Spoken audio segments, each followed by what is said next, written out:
ও আমার একটা হৃৎপিণ্ড, সেটাই আল্লাহ নিয়ে গেছে। পরশুদিন বলছে, বাবা আমার একটা বরকা কিনে দাও। আমার স্যান্ডেলটা দেখেন 3 বছর পুরাতন ছেঁড়া, কিন্তু আমি আমার স্যান্ডেলটা পাল্টাই না, সেলাই করে নেই, কিন্তু আমার বাচ্চাদেরকে আমি কষ্ট পেতে দেই না। শুধু একবার বলছে, বাবা লেচে খাবো। আমার মেয়ের মোবাইলে আমার নাম হলো 500 ছবি আছে।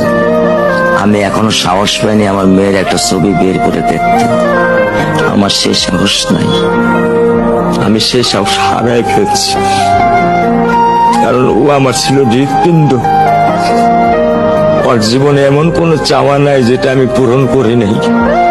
পরশুদিন বলছে, বাবা আমার একটা বরকা কিনে দাও। আমার চাচতো ভাই বললো, ভাই ইসলামপুর থেকে 300-400 টাকা পাওয়া যায়। আমি সাথে সাথে নিউ মার্কেট থেকে আমি 1000 টাকা দিয়ে আমার মেয়েকে বরকা এনে দিচ্ছি। আমি দরিদ্র, ভাঙা বাসায় থাকি,